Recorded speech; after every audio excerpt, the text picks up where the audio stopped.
Hello, you wonderful people, and welcome to another episode of SuperFantaFi. This being a show, we're talking about TV shows of the supernatural, fantasy, and/or science fictional genre.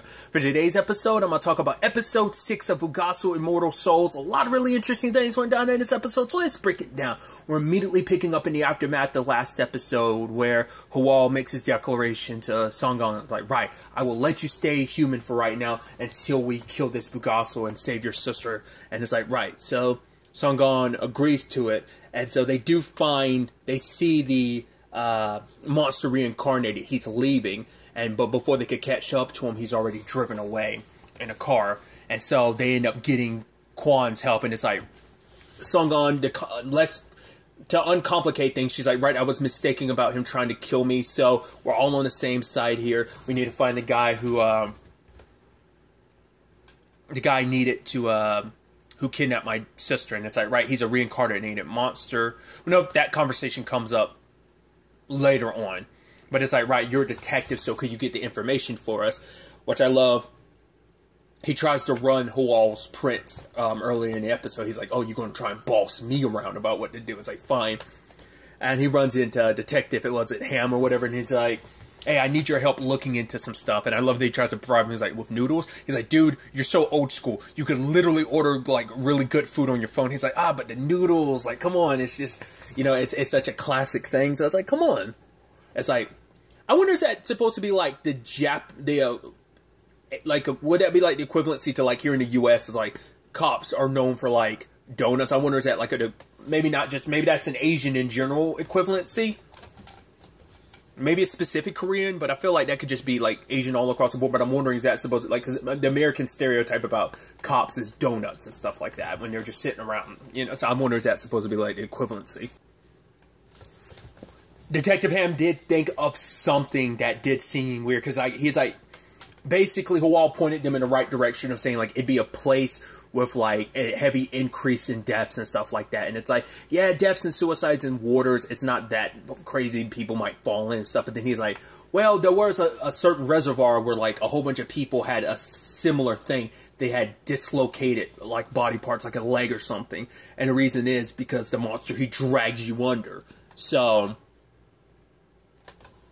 Kwan meets up with them, and they have their whole conversation about the monster and everything. But I love that he's like, yo, get that kid out of here, because it's some pretty disturbing details. He's like, oh, what's going on? It's like, get out of here. He's like, you too? Oh, he's like, fine. He's just like, I love that he's just kind of the annoying punk around. It's like, get out of here while we talk about this. But it's obviously, they try to explain the whole thing about the monster, at least Songon tries to, but he's like, what? Is this crazy? Which I think is interesting. You believe in Bulgasal, but you don't believe in reincarnated monsters. But it's just kind of like, right, you just have to believe us that this is what's going on. So there has to be a way of, like, this is the only way to, like, save my sister, is to track down this monster. So they found out the reservoir. Because once again, Hwal has experience because he knows this monster. He hunted it down and killed it. And it's like, right, its last place that it kind of hid out was near a reservoir. So I also do like that now he knows that Songon has the power to basically recognize, because we've known that for a while, but he's only finding out, like, wait, you can sense the monster? She's like, yeah, basically I tremble across my body. And now in retrospect he realizes, like, oh, it's because of my soul. Like, these monsters are able to find you because of my soul. My soul, like, basically it's a two-way relationship. Like, they can find you, but you can also sense them. But they show up at a building, and it seems empty, but then it's like, Songon realizes, like, he's there. It seems like he's a security guard at that place. I guess it gave him, like, a day job to kind of fit in while he kind of did his thing. Because he was super upset earlier in the episode when Darkhold, or, like I said, I don't know if it's, like, Iote, or do you just say Ote, ended up belittling him, like, oh, that woman, you don't get to touch her without my permission. You understand? He's like, okay. And he's like, how dare he talk to me like that, treat me like that? I'm like, I love how you're doing all this shit talking, like, after you've already hung up the phone. But it's like, right, I'm the one that got her, so I should be able to do whatever I want to. Like, because the whole point is, I got this girl so that I could get Songon. But it's like, no, he was never going to give you Songon, because he needs her dead. And it's like, you killing her won't be enough. He needs her soul destroyed, so. But, yeah, like, he ends up confronting Hwal, and he's just like, why are you even getting involved? Like, what role do you have in all this? It's like, doesn't matter. But the moment, once again, it's just that interesting thing of like their monster instincts. Some of their monster abilities arise when they're in their proper environment, when they're in the environment that makes them kind of like because it seems like that's that aspect to this, and it comes up more and more throughout the episode about the reincarnation. When you have ties to your past, it triggers something in you. So they're, like I said, the monster, we've seen it time and time again, but their monster instincts, I think that's the justification for it, is that because they're remembering that being in an environment that triggers those memories triggers it there, because it's like the monster in them never fully went away. It's just been buried deep underneath the human, and they can almost like, I guess almost like a demi-fiend, almost like a half-breed. They can almost like bring the monster to the surface, but not fully enough for it to really matter. But they can definitely be stronger than like your average human. So sadly, Quan was there, and the monster grabs his arm. I was like, and he was screaming out in pain. I was like, no, his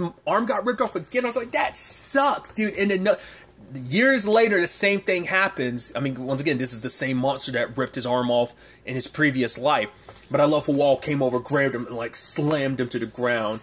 But then he checks on Quan. It's like, no, your arm isn't going. Like, see, it's still there. And he's like, oh. He's like, but the pain it felt. I was like, dude, that's so interesting. You got like post-stress trauma for like a previous life. It's like, because he was getting like last episode near the end when they were getting close, his arm was getting sore, and in that moment, I guess he's not the full-blown monster he was, so he's strong but not as strong. But it's just maybe it just triggered the memory regardless.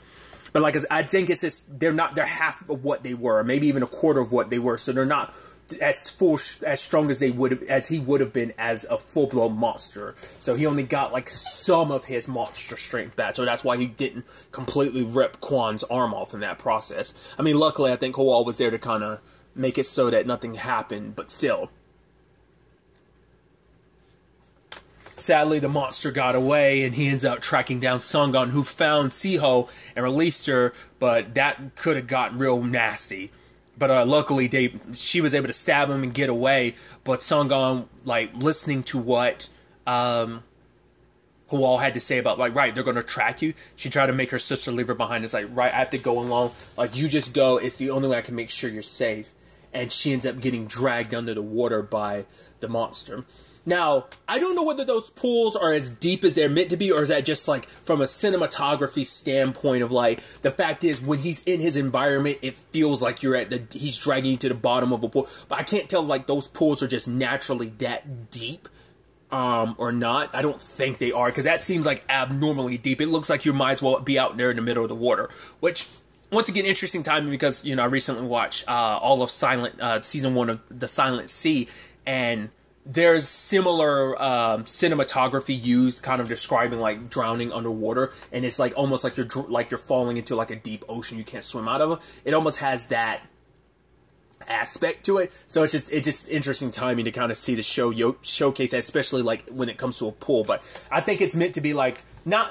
I don't know. It seems like in certain like avenues, it does seem like that is like it just being that deep. So I don't think it is just a metaphorical like representation. I think it is a literal thing. I don't know, especially because like it kind of showcases like at the bottom of the pool at one point in time you see like all the bodies. I think that's a place where he like takes all the bodies and like I said, I don't know if that's supposed to just be like a metaphor or something like that. Like, oh, this is my territory. I'm releasing this. God,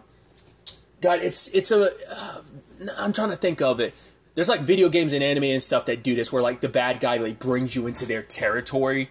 It's kind of one of those type of things. Like I don't know if that, like I said, I don't know if it's just meant to be like it transforms the pool into what would normally be his territory, because it's his area of influence with his monsterism, whatever the case may be.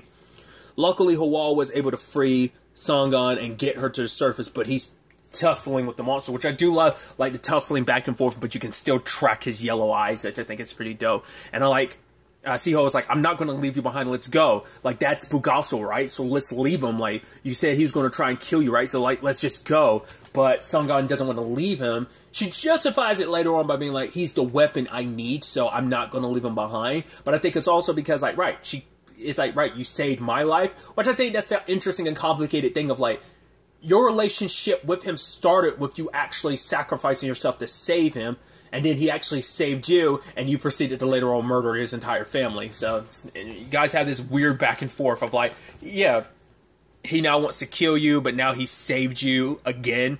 So she kind of feels a little in debt to him, especially because he's going so far above and beyond to save Siho. And she'd even ask him, like, why were you doing that? He never gave an answer. Once again, it's like, yeah, I don't owe you an explanation. It's traumatic enough to think about and talk about. The last thing I want is you, my nemesis, my sworn enemy, to know the truth about it. It's like, you don't deserve that answer for me. I think it's kind of the thing. But luckily in the process, he does end up killing the monster. I don't know if you, because I think at one point you see him like, I think he just like snaps its neck, or either he does stab it, whatever the case may be. Because you just see like a trail of blood at one point in time. So I don't know whether he like stuck his claws in him or something, but dude ends up dead. They bring Songon like ends up going into the water and retrieving him, but it's like, right, he's not breathing. So it is interesting to think about how that works, like, because that's like basically like a vampire drowning almost, because it's like, well, his body's constantly healing, so part of me was wondering, like, could it be that the water's, well, it's not, because I was thinking, like, could the water be trapped in his lungs, like, if the water's trying to come up, but, like, he's constantly healing around? That's what I was curious about, like, kind of like how Dark Hole has the Dark Hole, so, but it's like, no, I think it's just, like, right, the drowning killed him, but it's like, he can't die, it's just, it's kind of like, another weird reference to make, Nathan from Misfits. When he dies, he comes back later on. It just takes a little while to come back type of shit. I think that's kind of what ultimately happens. But obviously the cops are going to come, and so Quan is like, right, like, get out. Like, well, Songon's like, let's get out of here. And even Siho's like, do we really have to bring him? It's like, right. You remember Sung Yeon was saying, like, we needed to find a sword? She's like, I did. It's him. He's the means of killing Bulgasal. He's my sword, so he's sticking around to serve his purpose, essentially. She tries to, that's her justification for keeping him around. That's why I'm like, I think it's part of it, but I don't think all of it is. I think there's a part of you that just feels indebted to him. I think there's a part of her that's like, I know there's something here, I'm just not sure what it is. Because she still, at this point in the episode, she still doesn't believe him about the whole Bulgasal thing of her being one. But I love Quan is being questioned by Detective Ham, and Quan's being like, oh, I have no idea what happened. He's like, right, you're not here as a suspect, you're here as a witness, because you had to have seen what happened. He's like, yeah, but I'm getting old in my age, my blurry eyes, I walked past someone, but maybe they had something to do with it. I was like, okay, are you really just going to be able to skirt around this? And then Detective Ham is like, right, the chief called him, is like, yeah, the investigation is done. He's like, wait, what? It's like, yeah, it's been ruled a suicide. It's like, and in that moment, Quan's like, wait, what? He knows it's not the case. So I was like, in that moment, I was like, yo! So there's a higher-up person that's, like, involved in this. Because at first I was like, is that one of the higher-ups, like, either the chief or someone above him, a monster? It's not the case. Turns out the word came down from the mayor. The word came down from the chief, who got word down from the mayor, and the mayor is responding to Iote. Because it's like, they know each other. It's like, because Darkhole's the one that led him to get his position. It's like, right, I helped you rise through the ranks, so you're doing stuff for me. It's so interesting that they have a 15-year history. So I'm like, he must have been the one responsible for shutting down Songon's family's investigation, because like that was kind of ran code, and obviously Detective Quan was like put off that case. But like, right, I guess, I mean, he showcased that he is a powerful person, not just in stature and being of a Bulgasal and the fact that he drinks human blood, but also for the purpose of he's amassed a powerful enough position. And I mean, because he's got the mayor in his pocket. Who's to say what other powerful people he's got in his pocket? I want to say the person that his assistant. I think she's probably a monster. The one with the tattoo on her neck. I think she was a monster. I think she's going to end up being revealed to be a monster. But I love that, like, the detective, he's like, oh, man, and the mayor's like, oh, I've known you for 15 years. You look, how old are you? He's like, are you asking me a question? He's like, no, I'm sorry. It's like, you didn't ask about why I asked you to shut down the investigation, and yet all of a sudden you're curious about how old I am? Like, don't get it twisted. Like, oh, why? I love that line of, like, why should a dog ask how old its master is? I'm like, ooh, I love that line of, like, yeah, you're insignificant to me. Your lifespan is insignificant to me. You're nothing but an insect. You're my playthings to use and toy around with. You serve me. I don't serve you. Don't ever get that twisted again. Which I felt bad for his not even his right-hand dude, but one of his people. He ends up killing him. He's like, oh, you should have showed up there sooner. You should have drove. It's like, I'm sorry, but the monster dude, he was already dead, and they were already going. The cops were already there. It's like, okay, but I'll let you go. And then, home dude, like, the moment he's walking away, and Yote's taking off his shirt, I'm like, that seems like he's gonna kill you, isn't he? And the door is locked. Which I'm also, first and foremost, I'm like, yo, your boy is ripped. I was like, yo, taking off I was like, yo, look at those abs. I'm like, yo. I wasn't expecting him to be ripped like that, but it's like a thing of like, right, if they're going to get you to take your shirt off, it's most like a thing of like, you need to be in pretty good shape. So, I'm wondering, we've seen a little bit of the Bulgasal's transformation, like, the whole, like, we've seen it with Hwan, and obviously, and we've seen it with Sungun in the past, but it's like their fingers turning to the claws, right? I wonder, do they have a further state in their transformation, or is that as far as it goes?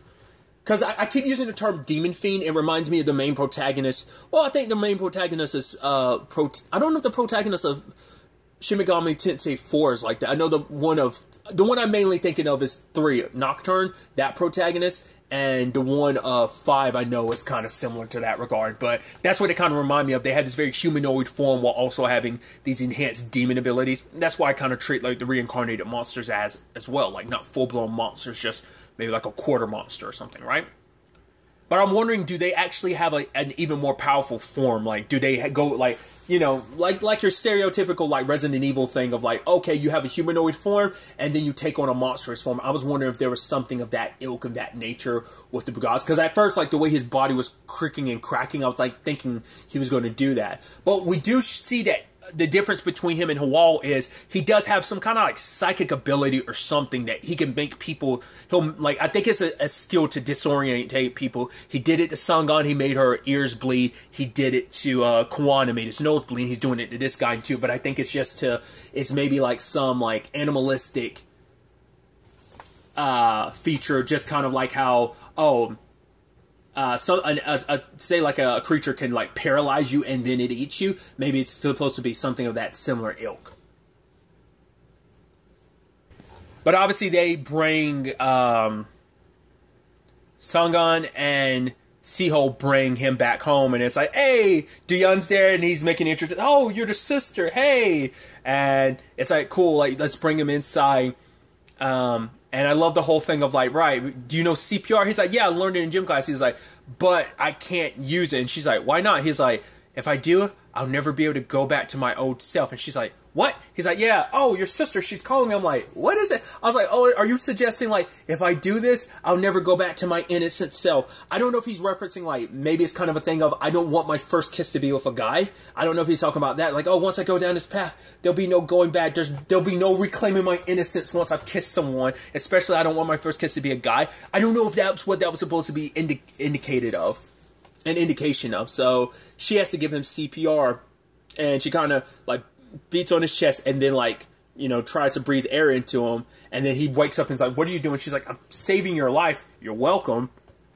And he's just like, get out. He doesn't want to be in debt to her. It's like, I don't want to owe you anything. And it also turns out, when the monster grabbed his leg, because the sucker's strong, ended up. So that's also the difference too. Like, I guess, like, he just didn't get a good enough grip on Kwan's arm to do it, so he does have enough strength, so it does kind of take back what I said. But once again, I did say they are superhuman strong, but it's enough for him to have, I guess he had extended time to yank and pull on Hwal's leg, but he did, like, break it, so he had to, like push the bone and everything back into place so it could properly heal. And I love the whole Siho and, Duyun's situation, conversation about like, oh, like, why do you like help that guy? Like, he's a bad guy. It's like, shouldn't you be scared of him? He's like, no, I'm actually envious of him. I mean, he's like a badass and he's immortal. It's like, yeah. But for him, it's like, yeah, I'm kind of envious of the guy. He's like, yeah, because like, despite everything, him being ill-mannered and him kind of being mean sometimes, but he never kicked me out of this place, which I love that you say that, even though he's constantly tried to kick you out. But it's like, yeah, he just uses his words. He doesn't actually mean it. And it's like, yeah, but he lets me stay here. And it's like, yeah, like, at the end of the day, like, oh, he's a really nice guy, so. But I do like, Siho going full-blown sister mode. No, Sungun going full-blown sister mode. Like, oh my god, your head. She's like, no, it's fine. It's okay. It's like, stop babying me a little bit. But she hugs her and she apologizes. She's like, I know you were scared. She's like, I know. She's like, I was scared. And, Sung-an blames herself because she's like, right, you would have never got caught if it wasn't for me, so. But it's like, right, because she already feels guilty enough about their mom and Sung-yeon, so it's like, right, I would have lost another sibling and it would have been on me, so that guilt of like, this is my fault, like my number one job for the past 15 years has been protecting you, and I kind of failed at it a little bit, so. But, she made sure to stick around Hwal because she didn't want to take the chance that, that he'd try and kill them. So she was waiting outside his room with a knife just to make sure they're protected. He did have an interesting dream where she came. At first I was like, where's this going? And she's touching his face and everything. But then she gets on top of him and starts strangling him. It's like, oh, this girl, she led me back to you. Our curse isn't over. So I'm wondering, is that just a nightmare he has, or is it like what triggered that? Because it was almost like she was controlled again, like the Bulgasal was still there. Once again, because the Bulgasal was supposed to be an evil spirit. Once again, that's at least like how the lore goes. But at most, she's choking him, he's grabbing her, and then like the scar on his head, like there's stuff like bubbling beneath his skin. And then like as he's grabbing onto her, it seems almost like all of it starts surging into him. It goes like the veins popping in her body, like it seems like it all starts going to him. So it's almost like she's passing on because she's like, right, the curse isn't done between us yet. So what that meant, what that represented, who knows, because he wakes up, but he comes out kind of limping a little bit. She's like, let me help him. He's like, no, I just need some blood. And she's like, blood? It's like, it's not human blood. And she's like, I'll get it. He's like, no, you don't have to. She's like, just let me get it. And he just sits there in the corner drinking blood, and he's like, what, do I disgust you? Even though you did this, drinking plenty of human blood? She's like, oh, just shut up. Like, she's just like, all right, here you go talking that nonsense again. She's like, so what's your name? And he's like, oh, like, why would I even tell you that? It's just like, well, fine, because she's like, I'm going to call you, Bull, because I'm assuming Bull is your surname, so I'm going to call you Mr. Bull. Is that fine? And just kind of like, whatever. Just like Do-yeon calls him Bulgasal bro, essentially. But, it's like, right, we're in this together until we kill that guy. And it's like, right. And he says, like, oh, Yute. And it's like, who's, what? It's like, that's the name of the person you're trying to kill, so. And the next chunk of it I really appreciate because it's just shenanigans. It's just further proof of, I love this ensemble cast. And I'm scared for them because I feel like Do-yeon, Detective Kwan, and the old lady Seer, I just feel like they're gonna die, especially because like they're like his little squad, and I'm like, I don't want anything to happen to them, but I'm afraid there will. I mean, hell, like something could happen to Seho too. Like, there's no guarantee that there's gonna be like some happily ever after in this, and I'm scared because there's so much room for things to kind of go sideways. Because this is like a 16 episode show. We're still got 10 episodes after this one. But nevertheless, I love that Seho and Sung-an were like messing with the cabinet, and it's like, no, and Do-yeon's like, right, did you guys do that? They're like, no, we messed with it a little bit. It's like, why, there's no food here, and everything's so old and falling apart. It's like, Do-yeon's like, I just literally fixed that. It's like, you didn't do a good enough job if it immediately fell back down. It's like, why would why would Hwal bother? Like, he doesn't need the cabinets. He just has the blood canisters he has. Like, I don't need anything besides that. So, he's like, what's going on here? It's like, right, I'm going to go get some food. He's like, you can't. It's too dangerous. So I was like, right, I'm gonna get someone else. And he's like, orders it, and the seer lady shows up. I'm like, yeah. And I love that she's like, wait, you got hurt? Like, what's going on? I'm like, I love that she goes full-blown mom mode, and it's so cute and so adorable. She's like, I'm coming in. He's like, no, you don't. Just drop off the food and leave. And she's like, nope, I'm staying. But you do see this smile creep across his face because he was actually happy to see her, because despite everything, he likes having her around. Even though he pushes people, tries to push people away, he does. It is like Do-yeon says, it is, at the end of the day, he is lonely. When you've lived a long time, like, you've watched people come and go all the time, so, and he's kept people at a distance because all he's had is, the memory of losing his family and that hatred fueling him. But, in moments like this, he gets to kind of relax a little bit. And I love that, like, oh, she's handing out food. And I love, like, the whole thing with Do-yeon. And she's like, who's this sly kid? He's like, sly? Oh, no one's ever called me that before. It's probably one of those translated things. It's probably one of those things of, like, in Korean, it means something else. But, like, they probably gave it the roughest English translation, but she's like, who is this kid? And he's like, oh, no one's ever called me Sly before. It's like, people, you should call me Cool. And he winks at her, and she's backing away from him. I'm like, Dooyeon, you little shit. I love it. But then, like, she sees Siho, it's like, oh, you need to meet. She's like, yeah, it's good. She's like, yeah, but this is all your fault. Why'd you run away in the first place? And it's like, because I saw a photo of you and him. And then Hwa was like, what photo? And then the lady was like, it doesn't matter. I was like, that's super adorable. He doesn't know you kept that photo because it means a lot to her. It's like, once again, it was a picture of her as a little girl with him. So that's what made her super suspicious of him. Because I love that he still keeps having those longing looks at her, because it's like, that's what I'm sure, I'm thinking this has to be the first time he's run into her. Like, this is her first reincarnation he's ever met. So it's throwing him for a loop, especially because it's like, right, you're the sister to my enemy, so. But I do like them all gathered around and eating and stuff like that. It's actually really nice. And we got that whole back and forth between Dooyeon and Siho, where it's like, oh, how old are you? It's like, yeah, because you claim to be 30. And then Siho's like, really, him 30? Yeah, because she was like, he was in a school uniform. And I was like, okay, so he was lying. So he was probably like a high schooler or something like that. But he's like, he's like, school's on break. And she's like, no, she's like, liar. And he's just kind of like, it doesn't matter. He's like, I'll get my GED. And she's kind of like nagging him like a big sister. And I'm like, I love this dynamic. So your boy Kwon shows up. He comes, he wants to talk to Hwa about, like, right, I want to be a part of all of this. It's like, knowing that, because he's like, right, I don't know who or what you are, because he's like, I thought you were Bulgasal, but I have my own stake in this. 15 years ago, because Sungon and Siho lost their mom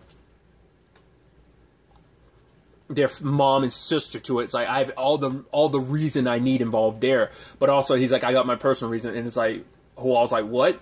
And Detective Kwon thinks about it, but he's like, right, you don't need to know. A lot of people keeping their trauma to themselves. I did skip over it. It didn't even cross my mind to think about this, like, when they eventually met, what would happen between Kwon and Siho. She doesn't know anything, but the moment he sees her, he's like, wait, do I know you? I was like, right, how could I completely not think about the fact that you're reunited with your daughter, you just don't realize it yet, but he knows on someone, because he's like, have we met before? And I'm like, oh, it's so sweet and so sad. The thing is actually really sweet, because he doesn't know it, but he's reunited with his son and his daughter in a new life, you know? It wasn't under the circumstance he probably would have thought, but once again, destiny and fate, they're funny and fickle. So, I think that was pretty dope. But then he starts asking Hwa questions about, like, right, like, I tried to run your prints, but I couldn't find your identity anywhere. Why is that? And then all of a sudden, she comes in like, oh, how dare you interrogate him? He's like, well, who is this guy to you? She's like, he's my son. And I'm like, oh, I was like, yes, I love it. And even later on, he's like, your son? She's like, yeah. Like, I'm basically, and holds out her hand. He's like, well, you want money? She's like, yeah, well, you don't have a rice cooker, and we need to get rice for everyone, like, unless you want them to starve or whatever, so. And she's like, and maybe a little allowance for your dear old mom or something like that. I'm like, I love this. I think it's so cute and so awesome how their dynamic changed. Like, once again, her previous incarnation, like, you know, I'm sure a younger Hwa had a lot of issue with her. She ended up helping you in the long run after you became Bulgasal. So it's interesting that, you know, she served that as a guide back then to some extent to point you in the right direction. And now here she is looking after you because you saved her when she was younger, and now she feels indebted to you. Even though you're way older than her, she still thinks she was like her son, and it's super adorable. I love it. And basically Dooyeon is dragging Kwon to go eat with everybody else too. So I love it, man.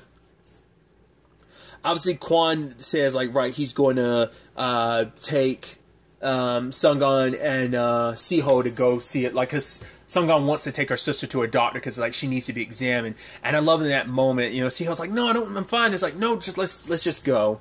But the moment Hwa found out, I was like, no, you're not going anywhere. And she's like, what? What are you talking about? It's like, you can't go anywhere. She's like, I might want to take her to the hospital. I also want to go get some photos. It's like, no, that's useless. And it's like, why is that useless? It's like, because that's not even your family. They're not your family. They're just the people that were unfortunate to be born close to you, which I think is ironic considering, like, I mean, and I think that's the effed up thing. And maybe he said that on purpose because the same thing was said about to him. Like, oh yeah, like, the people on all the unfortunate tragedy that followed him because of the Bulgasal thing. It's almost like he was able to kind of throw it back in her face after all he went through. But he was like, oh, don't get it twisted. you're only here because you're the means I need to kill that other Bulgasal. But she's like, no, you got it twisted. I can leave anytime I want to. You, on the other hand, like, you're my weapon. I like, basically, both of them are trying to, like, be in control of this whole thing. But it's like, he just kind of puts it simply, you go back there, that guy's going to be waiting with a knife in hand ready to kill you. So, which, hard cut to Darkhold being in her house, and he looks through her. No, I was worried because, well, we know they have their quote-unquote grandmother, Sung Yeon's reincarnated sister.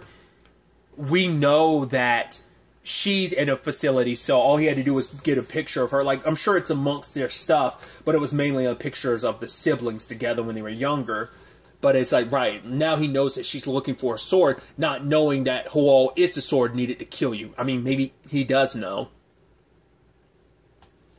But for him, it's like, okay, so that's what you're going to do. Like, you're all up, like, whatever their history is, he's almost like, oh, so this is what it is. You're going all out. Like, I guess she potentially tried to kill him in the past too, hence why the Darkhold situation happened, or maybe she tried to kill him after the fact, because, once again, there's a whole bunch of time from, because we don't even know how long she was a Bulgasal before she got turned back and got turned into a human, you know? So, there's so much history here, and I guess that's why we got the 10 episodes, just to be like, there's still so much lore and world building to kind of figure out, as well as, you know, figure out the connections with all of this. But ultimately,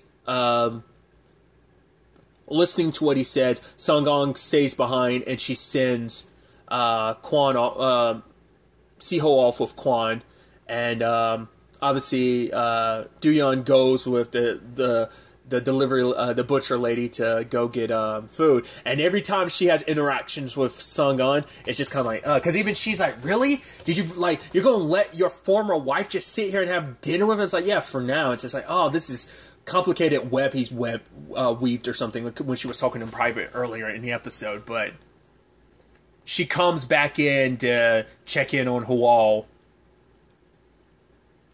I think I can't remember if that's the exact same scene or it was a later scene.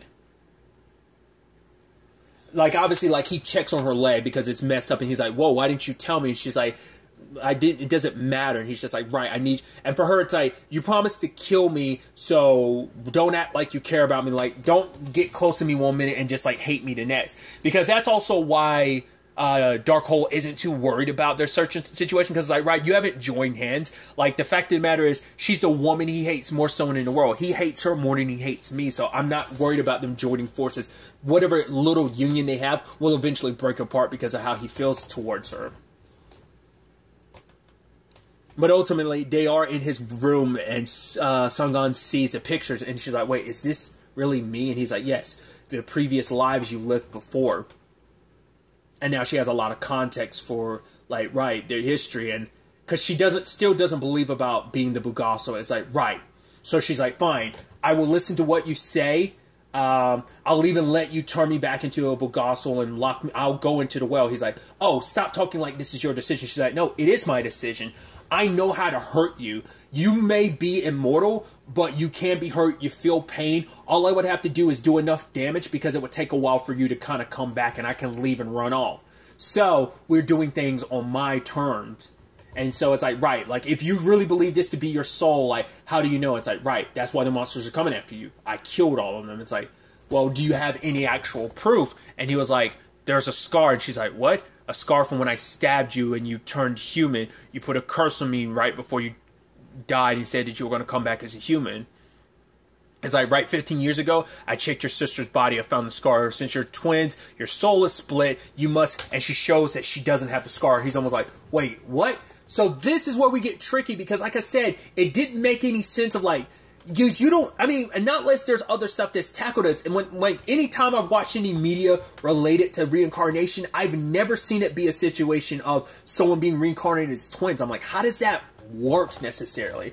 So, it kind of goes back to my earlier point. Like, once again, there's something off there because Song Yeon has all the memories. She has the scars, she has the memories, so she's the reincarnation of that lady, whereas Sung-on seems to be...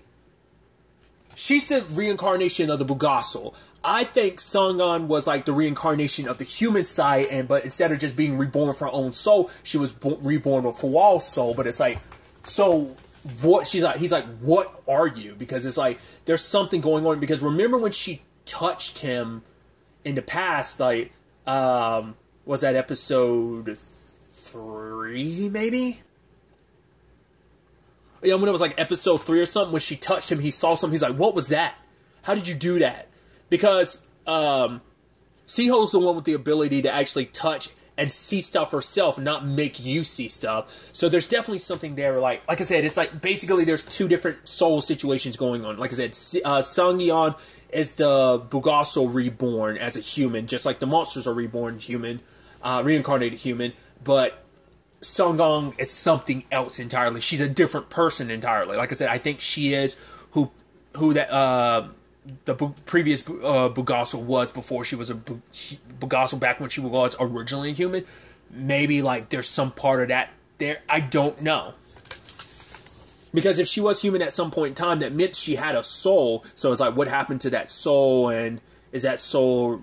I mean, I assume that has some correlation to do with why Darkhold is so pissed too. I don't know.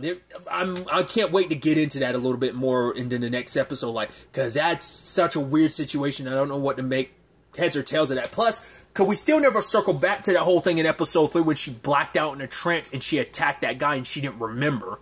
So we still haven't. That still hasn't kicked in yet. So there's definitely a lot more mystery, a lot more elements going on with that. But I'm excited to see where everything takes us when the next episode airs. But really, that's all I'm going to talk about. So the next time we meet, be happy, be safe, live life to the fullest, and enjoy it. Good day, and goodbye.